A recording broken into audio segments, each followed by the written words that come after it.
கறி வடகம் துவையல் எப்படி செய்யறதுன்னு பார்க்க போறோம்.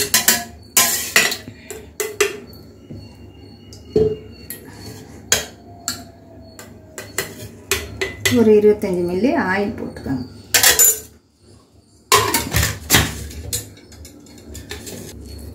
ஒரு 7 காஞ்ச மிளகாய், ஒரு டேபிள் ஸ்பூன் கறி வடகம் போட்டுக்கோங்க. ஒரு மூடி தேங்காய்க்கு 7 காஞ்ச மிளகாய். காரம் நிறைய சாப்பிட்றவங்க 2 சேர்த்து கூட போட்டுக்கலாம்.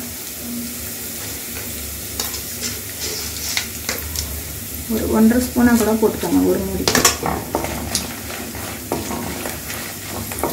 மூடி தேங்காய் அளவு வச்சுருந்தீங்கன்னா 1.5 ஸ்பூனு கறி வடகம், 7 காஞ்ச மிளகாய். உரப்பு அதிகமாக சாப்பிட்றவங்க 2 சேர்த்து போட்டுக்கலாம். எல்லாம் வெடிச்சிடணும். எல்லாம் பொரிஞ்சதுக்கப்புறம் தேங்காய் போட்டு லைட்டாக வதக்கிக்கணும். ஒரு மூடி தேங்காய்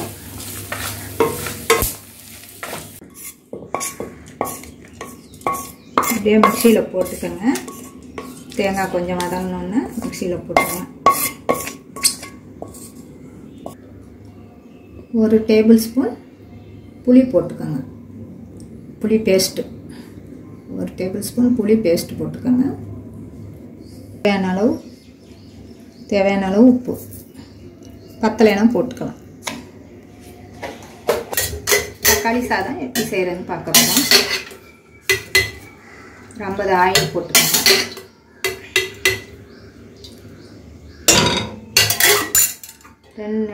400 கிராம் அரிசி, 50 தேவையில்லை. 100 கிராம் அரிசிக்கு 40 மில்லி ஆயில் போட்டுக்கோங்க.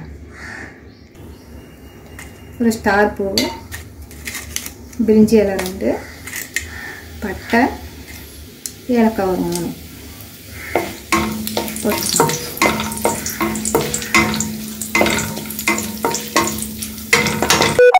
கருவேப்பிலை,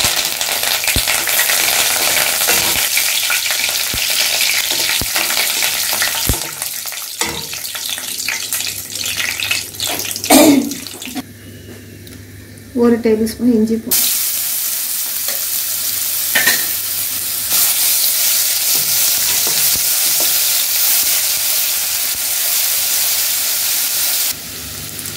நேர கட் பண்ணிய பச்சை மிளகா ஒரு 4,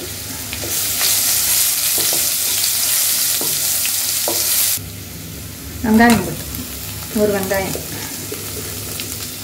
பல்லாரி 1 போட்டுக்கோங்க. வெங்காயம் வதங்கிடுச்சு. இப்போ தக்காளியை நான் எப்பயுமே சொல்லியிருக்கேன், இதெல்லாம் ஓரமாக வச்சுட்டு தக்காளியை போடும்போது ஓரமாக வச்சுட்டு தண்ணியை வடிகட்டி போடுங்க. அந்த தண்ணியை அந்த ஜூஸை கடைசியாக ஊற்றிக்கலாம்.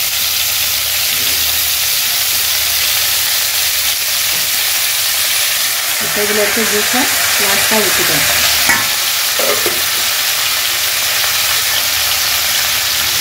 இல்லைன்னா பச்சை ஸ்மெல் வரும்.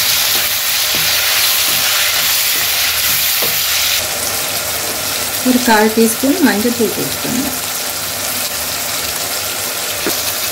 ஒரு 1 டேபிள் ஸ்பூன் மிளகாய் தூள், அதாவது ஒரு 10-12 கிராம் அளவுக்கு. நல்லா எண்ணெயிலே வதக்கிடுங்க. அதையும் சேர்த்து தக்காளி வதங்கினதுக்கப்புறம் போடுங்க. பச்சை இருக்கும்போது போட்டால் எண்ணெயில் வதங்காது. ஏற்கனவே சாதத்தில் உப்பு போட்டேன், அதனால் இப்போ பார்த்து போட்டுக்கோங்க. ஒரு 1/4 டீஸ்பூன், கொஞ்சமாக 1/4 டீஸ்பூனோட கம்மியாக போட்டு, பத்தலைனா போட்டுக்கோங்க. தக்காளியை அப்படியே கடைஞ்சி வச்சுக்கோங்க.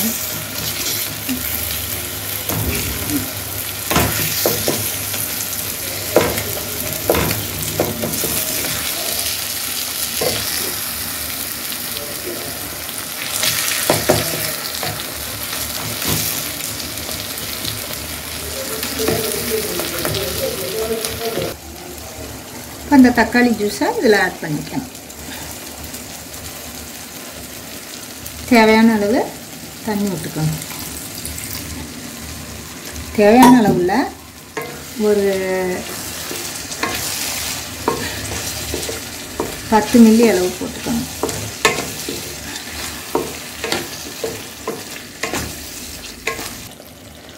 லைட்டாக டேஸ்ட்டு பார்த்துட்டு கொஞ்சம் உப்பு போட்டுக்கணும். இப்போயே போட்டுடணும், சாதத்தை போட்டோன்னா போட முடியாது. இது மாதிரி திக்காக இருக்கணும், தண்ணி நிறைய விடக்கூடாது. 10-15 மில்லி விட்டுக்கலாம் தண்ணி. தக்காளி வந்து 400 அரிசிக்கு ஒரு 5 தக்காளி போட்டுக்கோங்க. கொஞ்சம் புளிப்பாக சாப்பிட்ணுன்னு நினைக்கிறவங்க 6 தக்காளி போட்டுக்கோங்க. தக்காளி முதல்ல சொல்ல மறந்துட்டனால இப்போ சொன்னேன். 5 போட்டுக்கோங்க. நல்லா புளிப்பாக இருக்கணுங்க 6 போட்டு இது மாதிரி கடைஞ்சி இந்த மாதிரி ப்ரௌன் நிறமாக வர வரைக்கும் லைட்டாக. சாதம் வந்து காராமணி பயிர் மாதிரி இருக்கணும், குறையக்கூடாது. ஒன்றோட ஒன்று ஒட்டாமல் வடித்து அப்படியே போட்டுருங்க. இது மாதிரி மரக்கரண்டி வச்சு அடியில் உள்ளதை மேலே அப்படி தூக்கி விடணும், உடையக்கூடாது. சாதம் தான் ஒன்றோட ஒன்று ஒட்டாமல் வடிக்கணும்.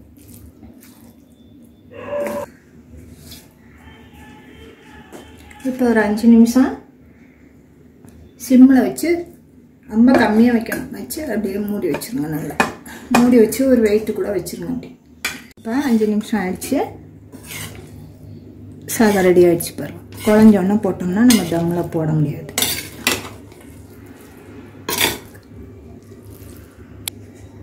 மல்லித்தலை போட்டு இறக்கிற வேண்டியது தான், நல்லது தான்.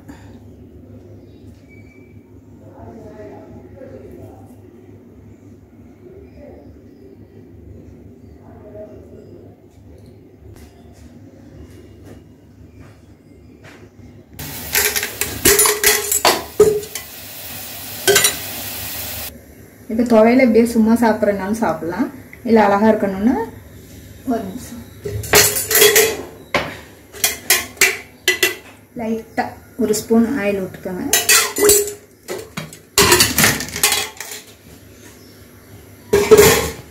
கொஞ்சம் கடுகு,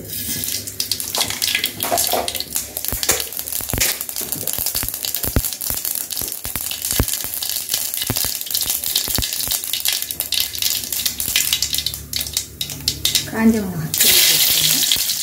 ஒரு கொத்து கருவேப்பிலை,